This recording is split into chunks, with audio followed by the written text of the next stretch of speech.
కొరియోస్ శ్రీరామ రామ రామేతి రమే రామే మనోరమే. ఆ రాముడి యొక్క నామాన్ని మనస్ఫూర్తిగా స్మరిస్తే చాలు, మనసులో ఎన్ని చింతలు ఎన్ని భయాలున్నా కూడా తొలగిపోతాయి. మరి అటువంటి ఆ సుందరాకారుడు ఆ సీతారామచంద్రస్వామి కొలువైన మనం ఆలయానికి వచ్చాం. ఆ ఆలయం ఎక్కడో కాదు, మిరుదొడ్డి గ్రామంలో కొలువై ఉన్నటువంటి రాముడి ఆలయానికి వచ్చాం. మరి ఆ ఆలయం యొక్క విశిష్టతలు, ఇంతకీ ఆలయంలో జరిగేటువంటి కార్యక్రమాలు అవన్నీ కూడా తెలుసుకుందాం. ఆలయ కమిటీ చైర్మన్ గారు మరియు ఆలయ కమిటీ సభ్యులు, ఆలయ ప్రధాన అర్చకులు, గ్రామస్తులు, భక్తులు వాళ్ళందరూ కూడా అక్కడ ఉన్నారు. వారితో మాట్లాడదాం. ఆలయం గురించి, ఆలయంలో కొలువైన రాముడి గురించి, ఆ రాముడి యొక్క విశేషాల గురించి, విశిష్టతల గురించి తెలుసుకుందాం. మనసారా స్మరిద్దాం.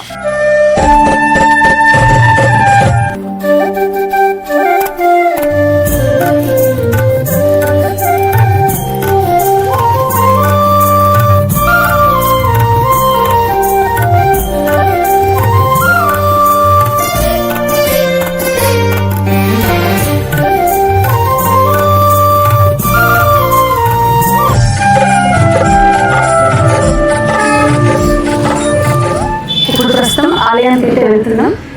ఆలయం యొక్క విశిష్టతలు, నిత్య భజనలు, పోరాటాలు, అదేవిధంగా ప్రత్యేక కార్యక్రమాలు, ముఖ్యంగా రాముడి యొక్క కళ్యాణం, అవన్నీ కూడా ఏ విధంగా జరుగుతాయి, చూడ చక్కగా సుందరంగా ఆ రాముడి యొక్క అలంకరణ ఏ విధంగా ఉంటుంది అవన్నీ కూడా చూస్తాం మనం ఇప్పుడు.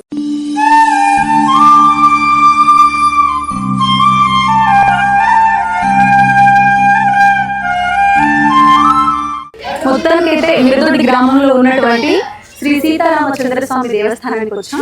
ఆలయం యొక్క కమిటీ చైర్మన్ తోట కమలాకర్ రెడ్డి గారు మనతో పాటు ఉన్నారు. వారితో మాట్లాడదాం. నమస్తే అండి. నమస్తే మేడం. ఎలా ఉన్నారు? బాగుంది. మేము చాలా రకాలుగా విన్నాం. ఈ రామాలయానికి వస్తే కనుక, రాముడి యొక్క పేరు స్మరిస్తే కనుక మనసు ప్రశాంతంగా ఉంటుంది, ఇక్కడ కార్యక్రమాలు కూడా చాలా బాగా జరుగుతాయి అని అయితే విన్నాము. ఇప్పుడు మీ మాటలు తెలుసుకోవాలి అనుకుంటున్నాను, చెప్పండి ఒకసారి. తప్పకుండా. వాస్తవానికి ఈ మిరుదొడ్డి మండల కేంద్రంలో ఉన్నటువంటి ఈ రామాలయం మాకంతా కూడా, అంటే చుట్టుముట్టు ఈ ప్రాంతానికి అంతా కూడా స్ఫూర్తి కేంద్రం. ఇది ఎవరైనా సరే ఏ కార్యక్రమాన్ని ప్రారంభించుకోవాలనుకున్నా ఇక్కడ నుంచే ఈ రామాలయానికి మేము దండం పెట్టుకుని ఇక్కడ నుంచి ప్రారంభించుకుంటాం. ఇది మా తాతల నుంచి, మా తండ్రుల నుంచి మేము కూడా ఇదే ఆనవాయితీ పాటిస్తా ఉన్నాం. నేను ఈ మధ్య సుమారు వారం రోజుల క్రితమే పోయిన ఉగాది రోజున ఈ ఆలయ కమిటీకి చైర్మన్గా బాధ్యతలు తీసుకోవడం జరిగింది. నాతో పాటు నూతన కమిటీ సభ్యులందరూ కూడా కొత్త కమిటీ రావడం జరిగింది. ప్రతి సంవత్సరం ఈ ఆలయ కమిటీ ఒకటి ఏర్పాటు చేసుకుని ఈ ఆలయం తరఫున, ఈ ఆలయం కేంద్రంగా ఒక సంవత్సర కాలం పాటు ఇక్కడ రకరకాల ఉత్సవాలు చాలా వైభవంగా చేస్తూ ఉంటాం. ఈ ఆలయ అభివృద్ధి కోసం కూడా చాలా మంది పెద్దలు, ఈ గ్రామస్తులు, ఈ గ్రామం నుంచి ఉద్యోగ రీత్యా లేకపోతే వ్యాపార రీత్యా రకరకాల కారణాలతోటి వేరే వద్దకు వెళ్ళి ఉంటున్నప్పటికీ కూడా ఈ ఆలయ అభివృద్ధి కోసం ప్రతి ఒక్కరు కూడా దానికి సహకరించి, కార్యక్రమాలతో పాటు ఈ ఆలయ అభివృద్ధికి కూడా ప్రతి ఒక్కరు సహకరిస్తూ ఉంటారు. దాంట్లో భాగంగానే మేము ఈ ఆలయానికి కమిటీగా ఏర్పరుచుకున్న తర్వాత ఈ కార్యక్రమాలన్నింటినీ కూడా ముందుకు తీసుకుపోతా ఉన్నాం. వాస్తవానికి మా చిన్నతనం నుంచి కూడా మేము గతంలో ఏ పని అనుకున్నా కూడా మా బాల్యం అంతా కూడా ఇక్కడ నుంచే ప్రారంభమైంది. ఈ రోజు వరకు కూడా ఇక్కడ ఏ కార్యక్రమం మొదలు పెట్టుకున్నా, ఏ పని చేస్తున్నా కూడా ఈ రామాలయం కేంద్రంగానే మేము ప్రారంభించుకుంటాం. అయితే శ్రీరామ నవమి రోజు కూడా ప్రత్యేక కార్యక్రమాలు జరుగుతాయి కదా, మరి రాముడి కళ్యాణం కూడా జరిపిస్తారు ఇక్కడ? అవునండి. రాముడి కళ్యాణం దాదాపు ఈ చుట్టుముట్టు ప్రాంతాల్లో ఎక్కడ కూడా ఇక్కడ జరిగేంత వైభవంగా ఎక్కడ జరుగుతుంది. ఎందుకనంటే ప్రతి ఒక్కరు కూడా ఈ గ్రామం నుంచి హైదరాబాద్కు, సిద్దిపేట రకరకాల ప్రాంతాలకు వలస వెళ్ళిన వాళ్ళు కూడా సీతారాముల కళ్యాణం అంటే మన ఇంట్లో జరిగేటువంటి కళ్యాణం కంటే ఇంపార్టెన్స్ ఇచ్చి వాళ్ళందరూ కూడా కుటుంబ సమేతంగా పిల్ల పాపలతో అందరూ మళ్ళీ ఈ గ్రామానికి తిరిగి వచ్చి ఆ కార్యక్రమంలో సీతారాముల కళ్యాణంలో పాల్గొని ఆ సీతారాముల ఆశీస్సులు పొందడం కోసం ప్రతి ఒక్కరు కూడా వస్తారు. చాలా అంగరంగ వైభవంగా జరుగుతుంది. ఆ నెక్స్ట్ డే రథోత్సవం కూడా జరుగుతుంది. సీతారాముల కళ్యాణం జరిగినటువంటి తెల్లారి రోజున ప్రతిసారి ఆ తెల్లవారి రథోత్సవం కూడా చాలా గ్రాండ్ గా జరుగుతుంది. ఆ రథోత్సవం పూర్తయ్యేంత వరకు కూడా వచ్చినటువంటి చుట్టాలు, వివిధ గ్రామాల నుంచి వచ్చినటువంటి ఫ్రెండ్స్ కావచ్చు, కుటుంబ సభ్యులందరూ కూడా ఈ రథోత్సవంలో పాల్గొని ఆ పూర్తి కార్యక్రమాలు అయిపోయిన తర్వాతనే మళ్ళీ వాళ్ళు తిరుగు ప్రయాణం అయ్యేటువంటి కార్యక్రమం పెట్టుకుంటారు. అంటే ఇంట్లో ఏ విధంగా అయితే సొంత శుభకార్యం జరిగితే ఏ విధంగా ఉంటుందో ఊరంతా కూడా అదే విధంగా జరుగుతుంది. అట్లే ఒక పండుగ వాతావరణం ఉంటుంది. సీతారాముల కళ్యాణం, శ్రీరామనవమి వస్తుంది అని అంటే ముఖ్యంగా ఈ గ్రామానికి, ఈ గ్రామంలో ఉన్నటువంటి చుట్టుపక్కల గ్రామాల వాళ్ళందరూ కూడా ఒక పండగ వాతావరణం లెక్క దీన్ని సెలబ్రేట్ చేసుకుంటారు. ఆలయ కమిటీ సభ్యులు ఇంకొంతమంది ఉన్నారు, మరి వారి మాటలో కూడా ఆలయం యొక్క విశిష్టత, వైభవం గురించి అందరూ కూడా తెలుసుకుందాము. నమస్తే అండి. గతంలో ఈ ఆలయానికి కమిటీ సభ్యులుగా చేసినటువంటి వారు మనతో పాటు ఉన్నారు. మీ పేరు, మీరు ఇక్కడ చేసేటువంటి కార్యక్రమాలు ఒకసారి. నా పేరు మొగుళ్ళ మల్లేశం మేడం. మేము ఇక్కడనే అంటే మేము పుట్టి పెరిగినప్పటి నుంచి కూడా మేము మా తాతలు ముత్తాతలు కూడా దగ్గర ఈ గుడికి మా పంతులు గారు సీనయ్య గారు, పూర్వకాలంలో సీనయ్య గారు అని ఒక ఆయన ఉండేనంట, మేము చూడలే ఆయనని. ఆయన కంటే ముందే ఉంది గుడి. సో ఆయన నుంచి కూడా మిరుదొడ్డి పేరు మీద ఒక పంచాంగం కూడా రచించి ఉన్నది. ఇప్పుడు కూడా మిరుదొడ్డి పంచాంగం మీద కొన్ని నడుస్తూ ఉంటుంది, పంచాంగాలు కూడా ఉన్నాయి మా గుడికి ఆధారంగానే, గుడికి కేంద్రంగానే నడుస్తూ ఉన్నాయి. అని గుడి మిరుదొడ్డి అంటేనే రామాలయం, ఇప్పుడు భద్రాచలంలో ఉంది, మళ్ళీ ఒకటి మిరుదొడ్డిలో ఉంది ఆ విగ్రహం. అట్లా మంచి విగ్రహం ఎక్కడ రాములవారి గుళ్ళు చాలా ఉంటాయి, ఆ విగ్రహం ఒకటి భద్రాచలం, అదే విగ్రహం ఇక్కడ ఉంటుంది, సేమ్ విగ్రహం. కాబట్టి ఈ చరిత్ర చాలా పూర్వకాలం నుంచి. కాబట్టి రామాయణంకు మేము ఎవరమైనా ఈ ఊర్లో ఏ కార్యక్రమం జరిగింది, లాస్ట్ వచ్చి మా ఊర్లో శుభకార్యం పెళ్లి పెట్టుకోవాలనుకున్నా దండం పెట్టుకున్నాకనే మళ్ళీ మా పంతుల దగ్గరికి పోయి ఆడ మరి మా పలానా రోజు తారీఖు నాడు మంచిగా ఉందని చెప్తేనే మిగతా కార్యక్రమం ప్రారంభించుకుంటాం.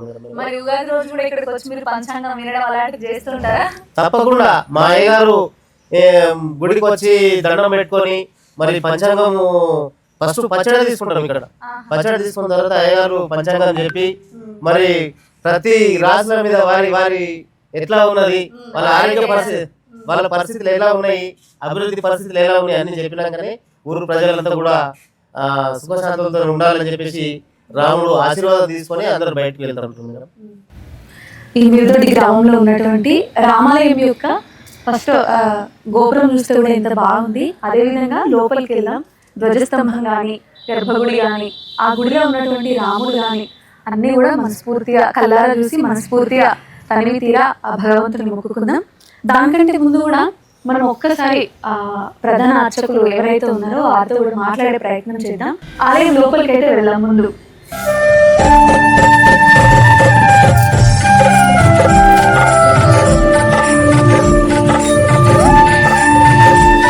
ఇక్కడ చూస్తున్నాం, ఎవరు కూడా పెద్దవాళ్ళు చెప్పిన, అర్చకులు చెప్పిన, అయ్యవార్లు అంటాము మనం గ్రామాల్లో, వారు చెప్పినా ఎవరు చెప్పినా కూడా ఏ ఆలయంలోకి వెళ్ళినా మొదటగా మనం దర్శించుకోవాల్సింది ధ్వజస్తంభాన్ని అంటారు.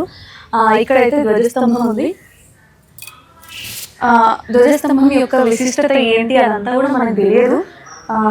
కాబట్టి ఒక్కసారి ఆలయంలోకి వెళ్ళి ప్రధాన అర్చకులు ఎవరైతే ఉన్నారో వారితో మాట్లాడదాం. ఈ ఆలయంలోకి రాగానే మనసంతా కూడా ప్రశాంతంగా ఉంది. ఆ భగవంతుడు కూడా కరుణించాడో ఏమో, మనకు దగ్గరగా ఈరోజు ఎండ కూడా ఎక్కువగా లేదు. మరి ఇంకెందుకు ఆలస్యం, నాకైతే లోపలికి ఎప్పుడు వెళ్దామా, స్వామివారిని ఎప్పుడు చూద్దామా అని ఉంది.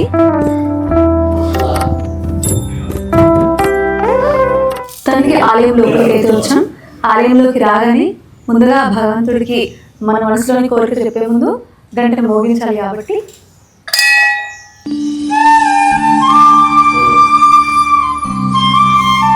ఆలయం యొక్క చరిత్ర, ఆలయంలో జరిగే విశిష్ట కార్యక్రమాలు అవన్నీ కూడా మనతో పాటు వివరించడానికి ఆలయం యొక్క ప్రధాన అర్చకులు అప్పన్ కందాడై రాజగోపాలాచార్యులు మనతో పాటు ఉన్నారు. నమస్తే అండి. ఎలా ఉన్నారు? ఆలయం యొక్క చరిత్ర గురించి తెలుసుకోవాలని అనుకుంటున్నాము. 800 సంవత్సరాల చరిత్ర ఉంది అని అయితే విన్నాము. మరి ఏంటి, అప్పటి నుండి ఇప్పటి వరకు ఏ విధంగా జరుగుతుంది? వామే భూమిసుత పురస్తు హనుమాన్ పశ్చాత్ సుమిత్రాసుత శత్రుఘ్నో భరతశ్చ పార్శ్వదలయో వాయువ్యాదికోణేషు చ సుగ్రీవశ్చ విభీషణశ్చ యువరాట్ తారాసుతో జాంబవాన్ మధ్యే నీల సరోజ కోమలరుచిం రామం భజే శ్యామలం. మా పెద్దలు చెప్పగా విన్న విషయం చెప్తాను. కర్ణాటక ప్రాంతాన్ని చాళుక్యులు, బాదామి చాళుక్యులు అని పరిపాలిస్తున్న సమయంలో వారికి సంబంధించినటువంటి సామంతులు ఇక్కడ ఈ మాండలికాన్ని పరిపాలించేటువంటి వాళ్ళు వడ్డేరాజులు అని ఉండేవాళ్ళు. ఆ వడ్డేరాజులు మరి ఇక్కడ పరిపాలిస్తున్న, అంటే ఇది గ్రామానికి పూర్వ చరిత్ర కూడా ఉంది. మహాభారత కాలం నుంచి ఈ పక్కకున్నటువంటి మాండవ్య నదికి వామభాగంలో ఉన్నటువంటి పెద్ద చెప్పాలు భారద్వాజాశ్రమం ఉండేది. అక్కడ పాండవుల ఆశ్రమ ప్రాంతంలో కొంతకాలం ఉన్నప్పుడు ఈ ప్రాంతంలో మరి వారి పశు సంపదను పెంచుకున్నారు. కాబట్టి ఇక్కడ దొడ్డి ఉండే మిట్ట దొడ్డి అని పేరు వచ్చింది. అట్లా ఈ తదనంతర కాలంలో ఈ వడ్డే రాజులు పరిపాలించినప్పుడు వాళ్లకు ఏదో పసరవేది అనేటువంటి విద్య ద్వారా బంగారాన్ని తయారు చేసేటువంటి ఒక బ్రాహ్మణుడు కనిపించాడు. అతని ద్వారా నేర్చుకొని మరి అతన్ని పంపించారు. దాంతో ఆయన ఆత్మహత్య చేసుకున్నాడు. ఆ బ్రహ్మహత్య దోష నివారణ గురించి వాళ్ళు వచ్చినటువంటి ధనాన్ని మొత్తం కూడా వెచ్చిస్తూ ఇక్కడ మొత్తం ఆలయాలు తర్వాత తటాకాలు నిర్మించడం జరిగింది. ప్రప్రథమంగా ఈ ఆలయాన్ని వాళ్ళు ప్రతిష్ఠించారు, సీతారామచంద్ర స్వామి అంటే పరివారం. అట్లా నిర్మించి ఆ తర్వాత ఇక్కడి నుంచి కూడా వెళ్ళి రామలింగేశ్వర స్వామి కానీ ఇక్కడ అవన్నీ దేవాలయాలు కూడా వాళ్ళు నిర్మించాలి. అట్లాగే ఈ గ్రామం కూడా చుట్టూ ఉన్నటువంటి 101 కుంట కానీ చెరువులు కానీ వాళ్ళ అన్నదమ్ముల పేరు మీదనే ఉన్నాయి. పెద్దన్న అని, బొమ్మన్న అని, తర్వాత పేతన్న అని, ఇట్లా అన్నదమ్ముల పేరు. వాళ్ళ పరివారం ఎవరైతే ఉన్నారో వాళ్ళ పేర్ల మీద కూడా ఇక్కడ అన్ని కుంటలు 101 కుంటలు నిర్మించడం జరిగింది. అట్లాగే ఇక్కడ లక్ష్మీనగర్ ఉంది, వాళ్ళ అమ్మ పేరు మీద అక్కడ వాళ్ళది స్థావరం అక్కడ ఉండే అన్నట్టు కోట, అక్కడి నుంచి పరిపాలించారు. అట్లా వారి ద్వారా సుమారు 800 సంవత్సరాల క్రితం ఇక్కడ ఈ ఆలయం ప్రతిష్ఠించబడింది. అయితే 800 సంవత్సరాల చరిత్ర ఉంది ఈ ఆలయానికి అని అంటున్నారు, వింటున్నాము. కానీ చూడడానికి నూతనంగా నిర్మించిన ఆలయం లాగా నిర్మాణం అలా ఉంది. మరి దాని వెనుక ఉన్నటువంటి ఏంటిది? కేవలం ఒక గర్భగుడి లాగా ఉండేది. తదనంతర కాలంలో కొంత జమీందారు వ్యవస్థ కాలంలో మండప నిర్మాణం అవన్నీ కూడా అయినాయి. ఆ తర్వాత ఇక్కడ ఉన్నటువంటి స్థానికులతోటే ఆచరణ కార్యక్రమం జరుగుతుండేది.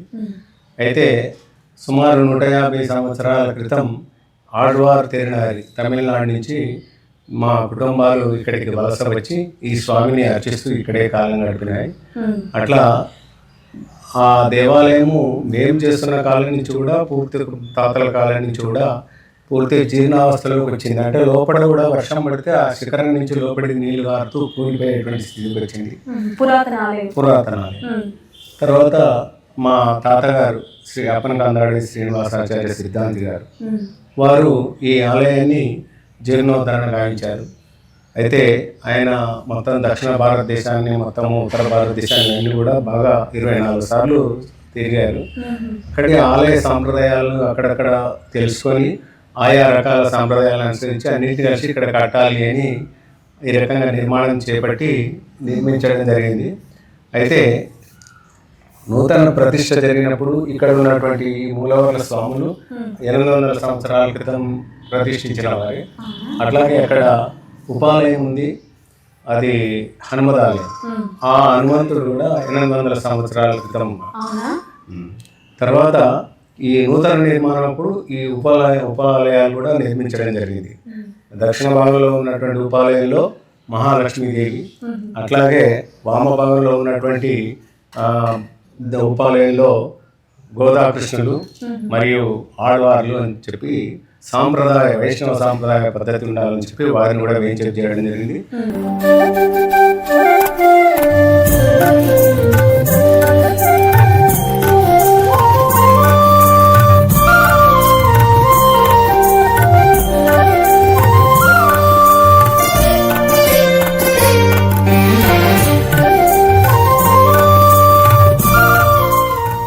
సాధారణంగా వెంకటేశ్వర స్వామి ఆలయంలో చూసుకుంటాం ఈ విధంగా.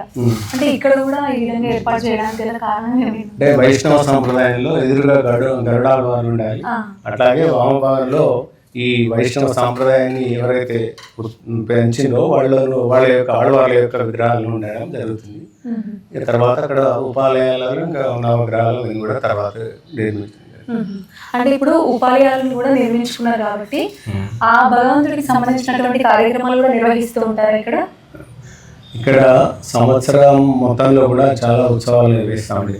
అనాదిగా అంటే దాదాపు 100 సంవత్సరాల నుంచి కూడా బ్రహ్మోత్సవాలు ఇక్కడ బాగా పెద్దగా ఉండే. 7 అంతరాలు రథం ఉండే. తర్వాత ఒక 50 సంవత్సరాల క్రితం వరకు ఒకే అంతరం ఉన్నటువంటి ఒక రథం ఉండేది. ఈ మధ్య కాలంలో మరి మళ్ళీ ఒకటి ఇనుప రథం చేయించడం జరిగింది. బట్ ఇవన్నీ కూడా కాల గమనంలో కొంచెం హెచ్చులు తగ్గులు జరుగుతుంటూ ఉంటాయి. ఇక్కడ ధనుర్మాసంలో ఒక నెల రోజులు ధనుర్మాస ఉత్సవాలు జరుగుతాయి. ఆ ధనుర్మాస ఉత్సవాల చివరి భాగంలో అధ్యయనోత్సవం జరుగుతుంది. అధ్యయనోత్సవం అంటే ద్రావిడ వేదాన్ని పారాయణం చేస్తూ ఆ ఆడవార్లను కీర్తించడం, ఆ కార్యక్రమం ఇక్కడ జరుగుతుంది. అధ్యయనోత్సవం అయిపోగానే స్వామివారి కళ్యాణం, గోదా కళ్యాణం జరుగుతుంది. కళ్యాణం అనంతరం స్వామివారు స్థానిక పెద్ద చెరువులో విహారయాత్రకు వెళ్తారు. అక్కడ తెప్పోత్సవం నిర్వహించబడుతుంది. అంటే స్వామివారి చెరువులో అట్లా విహారం చేస్తాడు. అంటే అటువంటి మనము తిరుమలలో లేదంటే పెద్ద పెద్ద ఆలయాలు అక్కడిక్కడ చూస్తూ ఉంటాం. సాధారణంగా పల్లెటూళ్ళలో చూసే భాగ్యం ప్రజలకు మామూలుగా ఉండదు. అటువంటి వెసులుబాటు కూడా ఇక్కడ ఉంది. ఇక్కడ అన్నిటికంటే పెద్దగా కార్యక్రమం శ్రీరామనవమి జరుగుతుంది. దాదాపు ఒక 2-3 వేల మంది పాల్గొంటారు. అట్లాగే హైదరాబాదు ఇతర ప్రాంతాల నుంచి కూడా వచ్చి స్వామివారి కళ్యాణంలో పాల్గొంటుంటారు. వైభవంగా జరుగుతుంది కాబట్టి తెల్లవారి స్వామివారి ఊరేపుగా గ్రామంలో వెళ్ళాలని చెప్పి ఆలోచించి పెద్దలు అందరం కూడా తర్వాత రథోత్సవం శ్రీరామనవమి తెల్లారి ఏర్పాటు జరిగింది. అట్లాగే దసరా ఉత్సవం కూడా చాలా పెద్దగా జరుగుతుంది. సాయంత్రం 6 గంటల నుండి ప్రారంభమవుతుంది. సాయంత్రం 6 గంటల నుంచి ప్రారంభమై సుమారు 9 గంటల వరకు ఇక్కడ జరుగుతుంది. దాదాపు ఒక 4-5 వేల మంది ప్రజలు వస్తారు. తర్వాత అక్కడ రావణాసుర సంహారం కార్యక్రమం కూడా నిర్వహించడం జరుగుతుంది. మొత్తానికి అయితే సంవత్సరం పొడవునా ఏ కార్యక్రమాలు ఉన్నా కూడా గుడిలో జరుగుతాయి. అదే విధంగా ఊరందరినీ కూడా మమేకం చేస్తూ జరుగుతుంటాయి. ముక్కోటి ఏకాదశి కూడా చాలా ఘనంగా జరుగుతుంది. అంటే ఉదయమే 5 గంటలకు వచ్చి స్వామి దర్శనానికి వస్తారు. ఆలయానికి సంబంధించి చాలా విషయాలు తెలుసుకున్నాం. అదేవిధంగా మిరుదొడ్డి పంచాంగం అనేది కూడా చాలా మంది నోళ్ళలో విన్నాం. మరి ఏంటి ఆ విశేషం ఏంటి? అసలు మిరుదొడ్డి పంచాంగం అనేది ఏ విధంగా వచ్చింది? మా తాతగారు, మా తండ్రి వారు చిన్నప్పుడు మా తమిళనాడు తర్వాత ఆంధ్రాలో వెళ్ళి ఎక్కువ ఆచార్యుల దగ్గర సేవించుకొని చాలా విద్యలు నేర్చుకోరు. మా ఇక్కడ జిల్లాగూడెం రంగాచార్యుల గారి దగ్గర పంచాంగం నేర్చుకొని వారు శ్రీనివాసాచార్య సిద్ధాంతి గారు వారు అయితే వారు పంచాంగం చాలా ఒక 70-80 సంవత్సరాల నుంచి కూడా పంచాంగం రాస్తూ వచ్చారు. ఆ రకంగా ఈ ప్రాంతంలో హైదరాబాద్ నుంచి నిజామాబాద్ ఈ ప్రాంతం అంతా కూడా ఏ గ్రామంలో వెళ్ళినా కూడా మిరుదొడ్డి పంచాంగం అని చెప్పి మీరా అంటే అందరూ గుర్తు చేస్తారు. అంటే మిరుదొడ్డి పంచాంగమే కాకుండా జ్యోతిష్యము తర్వాత వాస్తు శాస్త్రంలో కూడా నిష్ణాతులు ఉంది. వారు అనేక మహారాష్ట్ర వరకు అక్కడ అంతా కూడా వెళ్ళి వాటికి పరిష్కారం చెప్పేవారు. వాటి అట్లా మిరుదొడ్డి పంచాంగం చాలా ఫేమస్ అయింది. ఆ తర్వాత వీరి శిష్యులు యాయవరం చంద్రశేఖర శర్మ అని ఇప్పుడు సికింద్రాబాద్లో ఉంటారు. వారు పంచాంగం ఈ చేస్తున్నారు. సీతారాం అంటే పంచాంగంలో భాగంగా కొంతమందికి ఎటువంటి దోషాలున్నా ఎటువంటి సమస్యలున్నా కూడా వాటికి పరిష్కారాలు చూపిస్తూ ఉంటారా? చాలా పరిష్కారాలు చూపించేది. వాస్తు దోషాలు ఎక్కడున్నా కానీ నిలబడి వాటిని వారి ముందు అంటే భూమి లోపల ఏమున్నాయి, దేనివల్ల ఏమవుతున్నాయి అంటే కూడా వాటిని అక్కడ ఉండి తవ్వి తీయించి ఆ తర్వాత వాళ్ళ పరిష్కారాలు చేసిన కేసులు చాలా ఉన్నాయి. అట్లా ఆ రకంగా ఈ మిరుదొడ్డి అనేది వారితోటి ఇంకొక ఫేమస్ ఎక్కువైంది. అదేవిధంగా ఒకసారి భక్తులందరి కోసం రాముడి యొక్క ఆశీర్వాదాలు మాకు అందించడం కోసం చివరిసారిగా మీరు ఏదైనా చెప్పాలి అంటే ఏం చెప్తారు? సాధారణంగా ఎక్కడైనా కానీ మనకు ఆధ్యాత్మిక చింతన చాలా తక్కువగా అనిపిస్తుంది. కానీ మిరుదొడ్డి నేను చిన్నప్పటి నుంచి చూస్తున్నాను. ఆధ్యాత్మిక భావన అన్ని రంగాలలో ఉన్నారు. దాంతోపాటు ఆధ్యాత్మికంగా కూడా చాలా ఎక్కువగా ఉంది ఈ గ్రామంలో. భజనలు కానీ తర్వాత వచ్చి ఇంకా భాగవతులాడి కథ అంటే అందరికీ రామాయణ మహాభారత కథలు కూడా తెలిసేటట్టుగా ఉండేటట్టు ఈ కథాంశాలు తీసుకొని భాగవతులు ఆడడం కానీ ఆ తర్వాత ఏ పూజా కార్యక్రమమైనా సామూహికంగా అందరు కులాల వారిగా అంటే కుల పెద్దలు నిలబడి కులాల వారిగా కూడా అందరూ నిలబడి కార్యక్రమాన్ని దిగ్విజయం చేస్తున్నారు. వాటి భగవంతుడు వాళ్ళందరి హృదయాల్లో కూడా ఈ ఆధ్యాత్మిక భావన తర్వాత దైవం అనేటువంటి భావన పరిపూర్ణంగా ఉంచి వాళ్ళంతా కూడా పరిపూర్ణంగా వాళ్ళు మీరు అందరూ కూడా పరిపూర్ణంగా ఆయురారోగ్య ఐశ్వర్యవంతులు కావాలని కోరుకుంటూ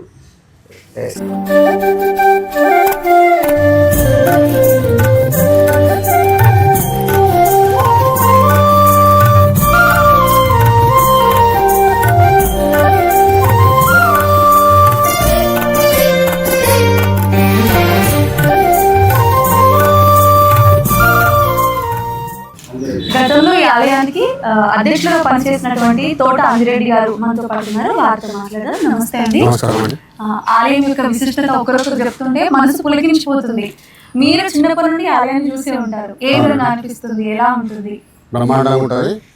ఇక్కడ మా పెద్దలు చెప్తుంటే ఏంటంటే దాదాపు 800 సంవత్సరాల నుండి ఈ ఆలయానికి ఒక విశిష్టత ఉంది.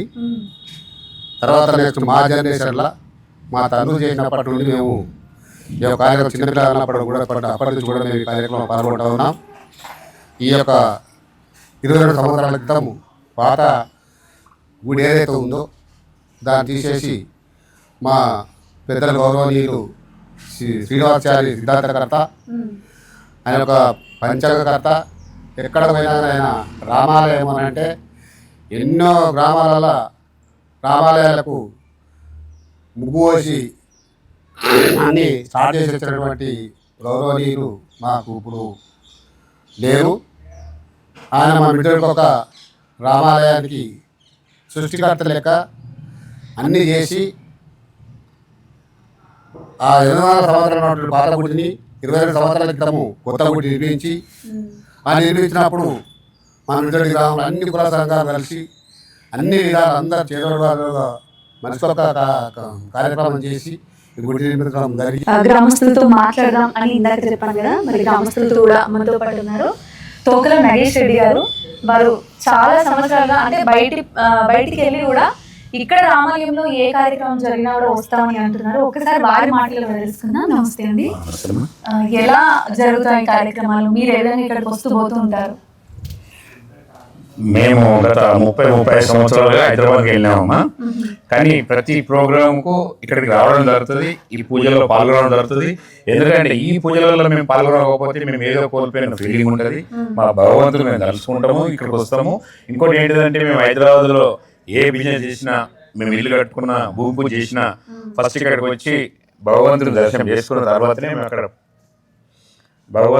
దర్శనం చేసుకున్న తర్వాతనే అక్కడ ప్రోగ్రామ్ స్టార్ట్ చేయడం జరుగుతుంది. ఎందుకంటే ఇలాంటి విగ్రహము భద్రాచలంలో ఉన్నదంటే మళ్ళీ ఇక్కడ ఉన్నది. ప్రతిసారి మనం భద్రాచలం వెళ్ళలేదు కాబట్టి అందుకని మేము గ్రామస్తులము ఏ పూజ చేసుకున్నా, ఏ గృహప్రవేశం చేసుకున్నా ఫస్ట్ మా భగవంతుని తలుసుకొని ఇక్కడ కార్యక్రమం మొదలు పెడతాము. ప్రతి కార్యక్రమం దిగ్విజయంగా జరుగుతుంది. మేము 35 సంవత్సరాలు హైదరాబాద్ ఉన్నా కానీ ఇక్కడ ఉగాది కానీ, శ్రీరామనవమి కానీ, శ్రీరామనవమి తెల్లారి రథోత్సవం జరుగుతుంది. అలాగని ప్రతి ప్రోగ్రాంలో పాల్గొంటాము. రామనామ స్మరణ అంటేనే భజనతో మనసుని పులకింపజేసేది. మరి ఆ భగవంతుడికి వారి భజనతో వారి నివేదన అర్పిస్తూ ఉంటారు. ఆ భజన మండలికి సంబంధించినటువంటి అధ్యక్షులు, సభ్యులు మనతో పాటు ఉన్నారు. వారితో మాట్లాడదాం. నమస్తే అండి. మీ పేరు? అంజిరెడ్డి, లింగా అంజిరెడ్డి. ఈ గుడికి ముందనే కమిటీ చేసాము. అధ్యక్షుడు నన్ను ఉపాధ్యక్ష కుమ్మరి యాదవ్. మాకు పూర్వం అంటే ముందు మా బాబులప్పటి నుంచి ఇక్కడ చేస్తారు ఇక్కడ భజన. మేము చేయబట్టి 15 సంవత్సరాలు అవుతుంది. మేము ఎన్నిసార్లు మొన్న అంటే 2 సంవత్సరాల నుంచి మాకు తిరుపతిలో కూడా రిజిస్ట్రేషన్ అయింది. అక్కడ కూడా పోతున్నాము. వాళ్ళు పిలుస్తారు, టైం ఇస్తారు, టైం ఇచ్చాక ఖచ్చితంగా అక్కడ పోతాము. ఇక్కడ మాత్రం రెగ్యులర్గా శనివారం 7 గంటలకు వచ్చాము, రాత్రి 9:30 ఉంటాం. ఇంచుమించు 40 మంది ఉన్నాం. అంటే ఆ భజన కార్యక్రమంలో ఎటువంటి పాటలు పాడుతూ ఉంటారు? ఈ దేవునికి సంబంధించి పాడతాం, భక్తి పాటలే పాడుకుంటాం. అంటే ఇప్పుడంటే ప్రతి ఒక్కరి చేతిలో ఫోన్ ఉంది, లేకపోతే పుస్తకాలు ఉన్నాయి నేర్చుకోవడానికి. మరి మీ జనరేషన్ లో అవన్నీ లేవు. మీరు ఎక్కడ నేర్చుకున్నారు? మీరు చదువుకున్నారా? మేము కొద్దిగా చిన్న చదువుకున్నాము. అప్పుడు పశువుల జీతం ఉన్నప్పుడు ఇక్కడనే దగ్గర కొద్ది నేర్చుకున్నాము. అలాగే చిన్న చిన్న మన అయ్యగారు పెద్దలు కొన్ని విష్ణు సహస్రనామాలు కానీ, ఈ భజన కీర్తనలు కానీ, అమ్మగారు ఉండే ఒక పెద్ద యాదమ్మ అమ్మగారు ఉండే, ఆమె ఈ నామాలన్నీ మాకు నేర్పించారు. ప్రతి ఒక్కరు విష్ణు సహస్రనామాలు నోటికి చదవగలుగుతున్నాను నేను. ఒక్కసారి ఈ సందర్భంగా భగవంతుడి మనసుని పులకరించే విధంగా ఒక్క చిన్న భజన, ఏదైనా కీర్తన మా కోసం చెప్తారు. రామచంద్ర మహారాజుకి రామ భజనకు రారండయ్యో భక్తులార రామ భజనకు, రామ భజన చేయుదాము రాముల కొనియాడుదాము రామ భజన చేయుదాము రాముల కొనియాడుదాము రామ భజన చేయుదాము రాముల కొనియాడుదాము రామ భజన చేయుదాము రాముల కొనియాడుదాము. అదేవిధంగా మనతో పాటు ఈ ఆలయ కమిటీ ప్రస్తుత కమిటీ ప్రధాన కార్యదర్శి కుంట రాజు గారు ఉన్నారు. వారితో మాట్లాడదాం. నమస్తే అండి. ఎలా ఉన్నారు? ఆలయం యొక్క విశిష్టత చాలా తెలుసుకున్నాం మేము. అదేవిధంగా మీరు చిన్నప్పటి నుండి కూడా చూస్తున్నారు మీ ఆలయం, మీ ఊరి ఆలయం. ఒకసారి మీ ఆలయం గురించి మాకు. గత బాల్యం నుంచి కూడా మా తండ్రులు తాతలు అందరూ కూడా ఇక్కడ ఈ ఆలయం కోసం మాకు ఆలయ ప్రత్యేకత కోసం మాకు వివరించేవారు. అదేవిధంగా మా గురువు గారు అయినటువంటి పూజారులు కూడా అర్చకులు కూడా మాకు చాలా విధాలుగా మాకు ఈ గుడి సేవ చేయడానికి అవకాశం కల్పిస్తున్నారు. అదేవిధంగా మనతో పాటు ఆలయ కమిటీ ఉపాధ్యక్షులు తోకల శ్రీనివాస్ రెడ్డి గారు మనతో పాటు ఉన్నారు. వారితో కూడా మాట్లాడదాం. నమస్తే అండి. నమస్తే. ఎలా అనిపిస్తుంది? మీరు ఆలయం అన్ని కార్యక్రమాల్లో పాల్గొంటూ ఉంటారు కదా, ఈ ఆలయం యొక్క విశిష్టత, కార్యక్రమాలు ఏ విధంగా జరుగుతాయి? మేము చిన్ననాటి నుంచి మా ఊళ్ళో మిడిదొడ్డి గ్రామంలో రామాలయం అంటే చాలా పురాతనమైన గొప్ప ఆలయము. ఇక్కడ చాలా ఊళ్ళ నుంచి మంది వస్తారు. అలాగే మా ఊరి నుంచి జనాలు కూడా బాగా అన్ని కుల సంఘాల నుంచి వచ్చి బాగా మంచి మంచి కార్యక్రమాలు ప్రతిసారి భద్రాచలంలో ఎట్లయితే నిర్వహిస్తారో అదే విధంగా తూచా తప్పకుండా కూడా ఇక్కడ కూడా అన్ని కార్యక్రమాలు యథావిధిగా కొనసాగుతూ ఉంటాయి. ఆలయ నిర్మాణం జరుగుతున్నప్పుడు మా తాతగారు వారు చూసినటువంటి కొన్ని దివ్యక్షేత్రాలకు సంబంధించినటువంటి అవి వాస్తు నిర్మాణాలు అవి చూసి ఇక్కడ ఎట్లా ఉండాలని కూడా ఆలోచించి దాన్ని ఏర్పాటు చేయడం జరిగింది. ఈ సికింద్రాబాద్ లక్ష్మీనారాయణ స్వామి దేవాలయం చూసి ఈ డిజైన్ ఏర్పాటు చేయడం. అట్లాగే మరి గోపురం మీద దశావతారాల విగ్రహాలు చాలా చోట్ల పెడతారు. కానీ ఇక్కడ ఈ మందిరం చుట్టూ ఉన్నటువంటి శిలా గోడ ఏదైతే ఉందో ఆ గోడ లోపలనే దశావతారాల విగ్రహాలు కూడా శిలా విగ్రహాలు ప్రతిష్ఠించడం జరిగింది. ఆ శిలా విగ్రహాలు కూడా మనకు చుట్టూ దేవాలయం చుట్టూ ప్రదర్శన చేస్తున్నప్పుడు నమస్కరించుకోవడానికి అనుకూలంగా ఉంటుంది.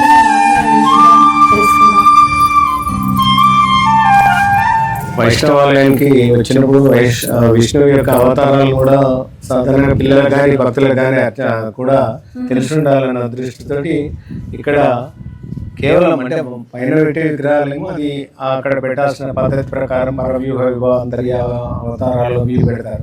కానీ ఇక్కడ ప్రత్యేకంగా దశావతారాలు అందరికీ కూడా తెలియడం కొరకు ఆ విగ్రహం చూసినప్పుడు ఆ కథను గుర్తు చేసుకోవడం కొరకు ఇట్లా ఏర్పాటు చేసింది.